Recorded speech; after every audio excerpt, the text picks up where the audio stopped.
নমস্কার বন্ধুরা, দীপার রান্নাঘরে তোমাদের সকলকে জানাই আরও একবার স্বাগত।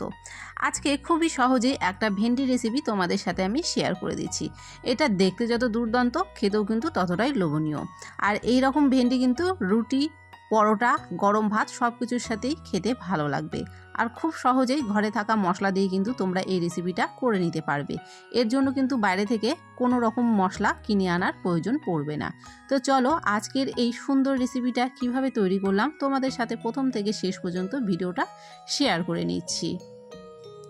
প্রথমেই এখানে আমি নিয়েছি কিছুটা পরিমাণ ভেন্ডিটা কাটার আগে আমি খুব ভালো করে জল দিয়ে ধুয়ে জলটাকে শুকিয়ে তারপর দেখো ছোট ছোট টুকরো করে কেটে নিয়েছি। এবারে ভেন্ডিগুলো রান্না করে নেব। কড়াই বসিয়ে কড়াই দিয়ে দিলাম সর্ষের তেল।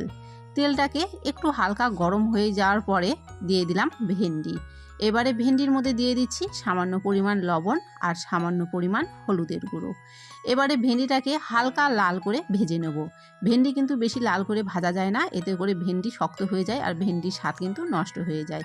সামান্য একটু লাল হয়ে আসা পর্যন্ত ভেজে নেব। 2 থেকে 3 মিনিট মতো দেখো ভেন্ডিটাকে আমি ভেজে নিয়েছি। হালকা লাল রং কিন্তু এসেছে।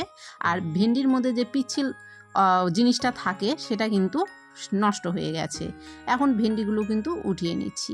এবারে ওই কড়াইয়ের মধ্যে দিয়ে দিচ্ছি আরও একটু সর্ষের তেল। আজকে কিন্তু তেলের পরিমাণটা আমি খুবই কম ব্যবহার করছি। এবার তেলের মধ্যে ফোড়ন দিয়ে দিচ্ছি সাদা গোটা জিরে আর 4-5 কোয়া রসুন আমি কুচি করে কেটে নিয়েছিলাম, সেটা ফোড়ন দিয়ে দিচ্ছি।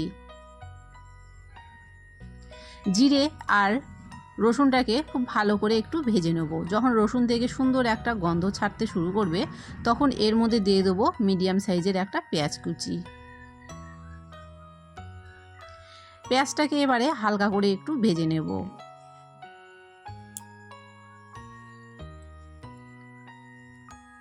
1 মিনিট মতো পেঁয়াজটাকে একটু ভেজে নিয়েছি। আর পেঁয়াজটা কেমন ভাজা হয়েছে আমি তোমাদের দেখিয়ে দিচ্ছি।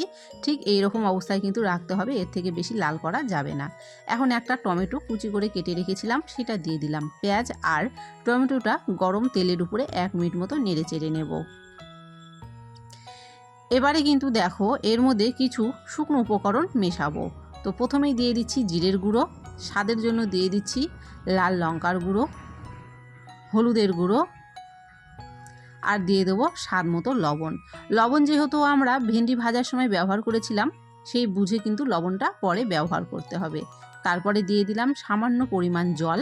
এখন মশলাটাকে একটু কষিয়ে নেব। জিরের যে কাঁচা গন্ধটা আছে সেই গন্ধটা চলে যাওয়া পর্যন্ত মশলাটা কষিয়ে নেব। মশলাটা দেখো খুব ভালো করে কিন্তু কষিয়ে নিয়েছি। এবারে এখানে দিয়ে দিচ্ছি 2টো ডিম। ডিম দেওয়ার পরে ডিমটা কিন্তু খুব ভালো করে পেঁয়াজের সাথে মিশিয়ে নেব।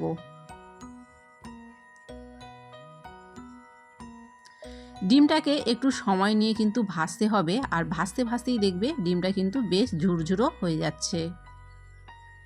তোমরা কিন্তু দেখে বুঝতে পারছো ডিম ভাজাটা কিন্তু একদম ঠিকঠাকভাবে হয়েছে, মানে ডিম আর পেঁয়াজ কিন্তু বেশ একটা ঝুরঝুরে ভাব চলে এসেছে। এবারে ভেজে রাখা ভেন্ডিগুলো দিয়ে দেবো। ভেন্ডি দেওয়ার পরে আরও 2 থেকে 3 মিনিট খুব ভালো করে কিন্তু ডিমের সাথে মিশিয়ে নেব। এই রান্নাটার মধ্যে কিন্তু কোনো রকমের জলাভাব থাকবে না। এই রান্নাটা একদম কিন্তু শুকনো হবে। 2 থেকে 3 মিনিট মতো সময় নিয়ে কিন্তু ভেন্ডি আর ডিম আমি খুব ভালো করে মিশিয়ে নিয়েছি। আর তোমরা কিন্তু দেখে বুঝতে পারছো রান্নাটা কিন্তু অনেকটাই শুকনো হয়েছে। আমাদের কিন্তু রান্না হয়ে গেছে। এরকম অবস্থায় গ্যাসটা বন্ধ করে নামিয়ে নেব। খুবই সহজেই তোমাদেরকে একটা লোভনীয় ভেন্ডি রেসিপি দেখিয়ে দিলাম। কেমন হয়েছে অবশ্যই কমেন্ট করো। ভালো লাগলে অবশ্যই ভিডিওটাকে লাইক করে দিও, ভিডিওটাকে শেয়ার করে দিও। যদি চ্যানেলে নতুন হয়ে থাকো, চ্যানেল যদি সাবস্ক্রাইব করা না থাকে অবশ্যই চ্যানেলটিকে সাবস্ক্রাইব করে পাশে থাকা বেল বাটনটি প্রেস করে দিও। তাহলে আমার দেওয়া সুন্দর সুন্দর রেসিপিগুলো সবার আগে পৌঁছে যাবে তোমাদের কাছে। আর কমেন্ট করতে কিন্তু একদমই ভুলো না আজকের এই ভেন্ডি রেসিপি তোমাদের কেমন লেগেছে।